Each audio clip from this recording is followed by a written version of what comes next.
The night is dark, shadows stretch across empty streets, and the world feels quieter, more uncertain. Every sound seems amplified, every movement suspicious. In these moments your senses sharpen and your mind races to interpret every detail. Footsteps echo behind you in an empty car park. The sound bounces off concrete walls, making it impossible to tell how close the person is, or even if they're following you at all. Your imagination fills in the gaps, painting scenarios of danger. Your heart pounds, every instinct screams, "Run!"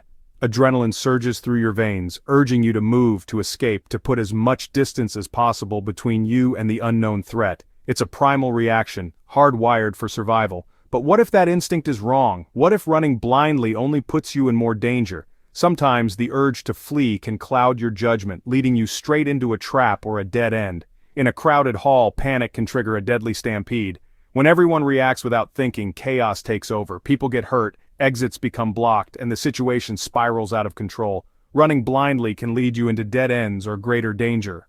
You might find yourself cornered with no way out, simply because you followed your instincts instead of your head. Our world is more complex than the wilds our instincts evolved for. Modern environments are filled with obstacles, hidden exits, and unpredictable threats. The rules of survival have changed.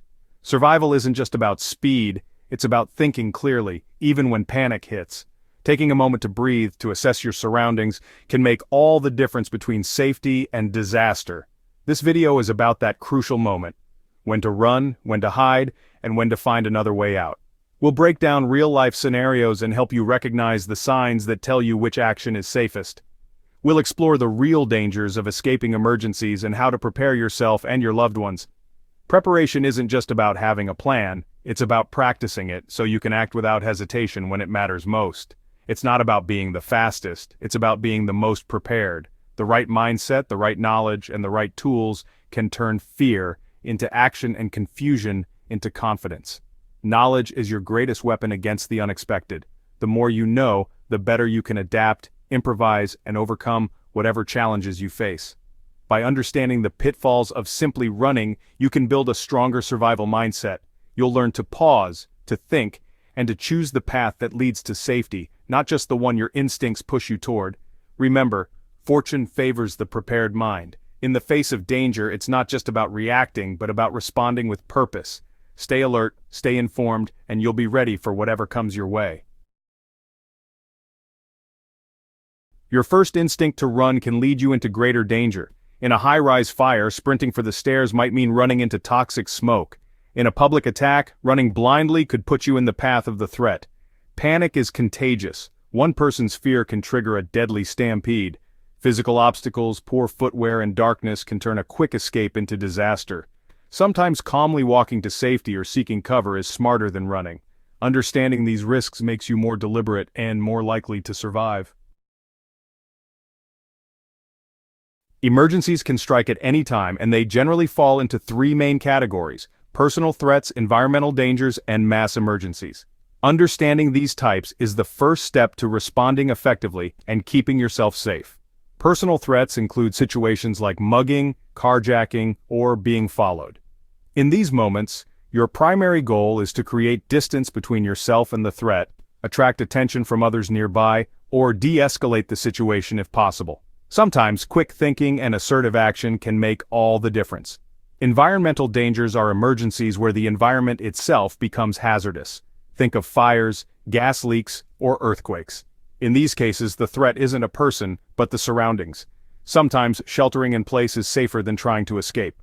Knowing when to move and when to stay put can save lives. Mass emergencies, such as terrorist attacks, public shootings, or large-scale natural disasters, create chaos and confusion. In these scenarios, crowds and panic can be just as dangerous as the initial threat itself. Staying calm and aware of your surroundings is crucial. The key is to recognize the type of crisis as quickly as possible. Each one demands a different response. Your ability to assess the situation rapidly can determine your safety. Ask yourself, is the threat coming from a person, or is it the environment? Is the danger moving toward you, or are you moving toward it? These questions help you decide your next move. Personal threats may require you to be assertive or even aggressive. Environmental threats call for caution and careful movement. In mass emergencies, sometimes the best strategy is to remain calm and as invisible as possible. blending in to avoid drawing attention.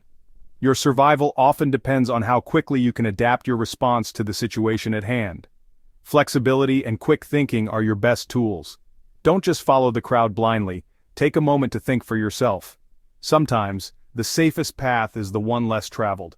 Remember, every emergency is different. The more you know about potential threats, the better you can plan your response. Stay alert, stay prepared, and always know your enemy. Whether it's a person, the environment, or the chaos of a crowd.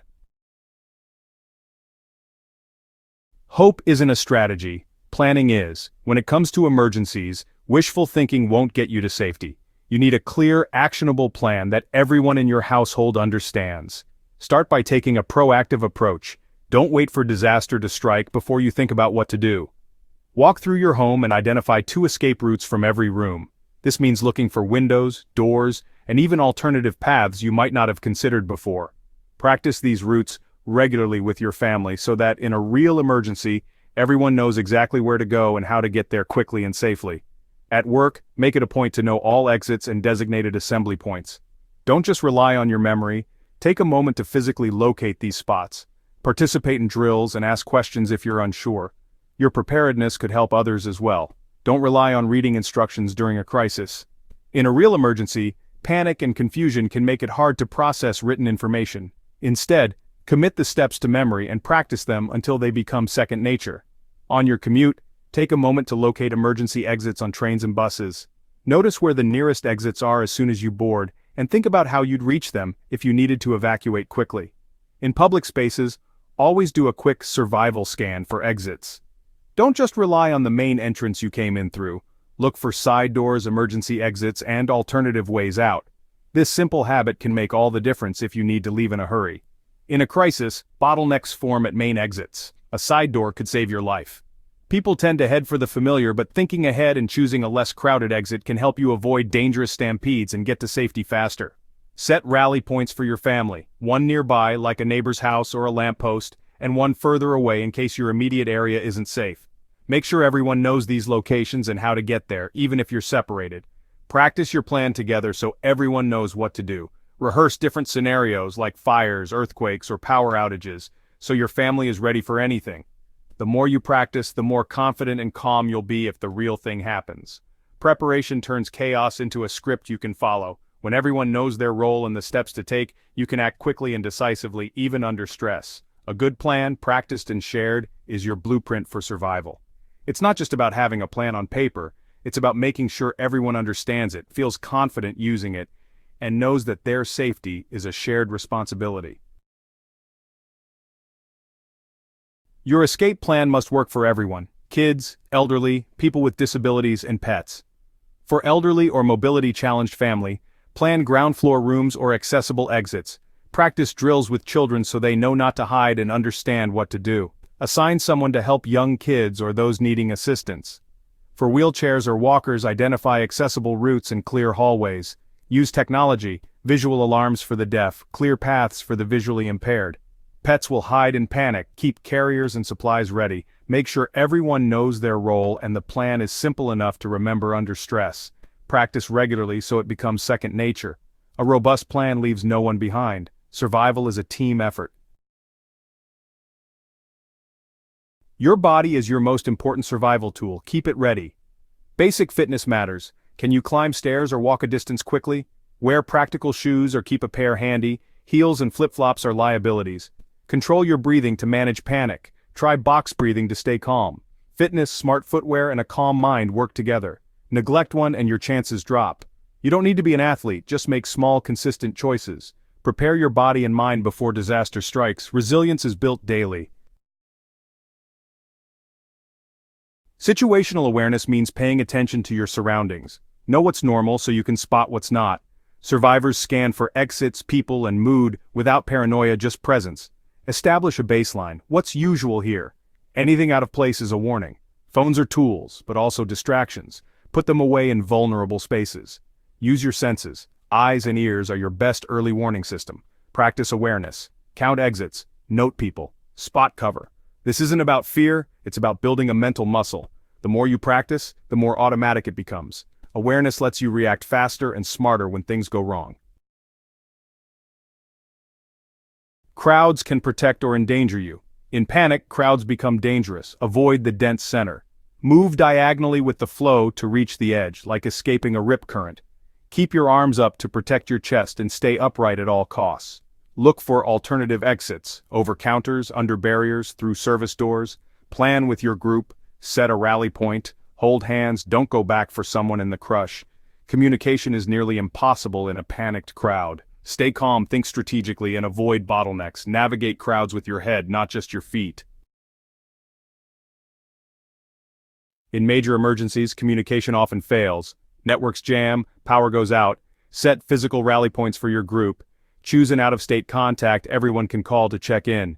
Use low-tech tools, whistles for signaling, walkie-talkies for short range, battery radios for updates. Leave notes if you evacuate. State who you are, where you're going, and the date.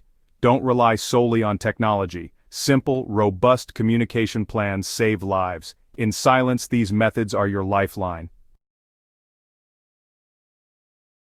Emergencies rarely happen in ideal conditions. Weather, darkness, and debris add danger. Prepare for weather. Keep rain gear, warm layers, and gloves in your go bag. Darkness is disorienting. Have torches or headlamps for every family member. Don't rely on your phone's light. Save its battery for communication. After disasters, debris blocks paths. Move slowly, wear sturdy shoes, and watch above and below. Floodwaters are deadly. Never walk or drive through them. Use a stick to probe for hidden hazards if you must cross water. Respect the power of the elements. Careful, methodical movement beats speed in dangerous conditions. Your environment can be as deadly as the initial threat. Plan for it. Preparation beats panic, every time. The survivor isn't always the fastest, but the one with a plan. Preparation starts with a mental shift. Choose to be proactive, not passive. Proper planning frees you from fear and gives you control. Take action. Identify escape routes, talk with your family, scan for exits in public, keep trainers and water in your car. Small habits pay big dividends in safety. Build these habits layer by layer. Survival is a game of margins. Stack the odds in your favor. When panic hits, your plan becomes your script. Stay prepared, stay alert, and stay alive. Your best chance is the one you create before disaster strikes.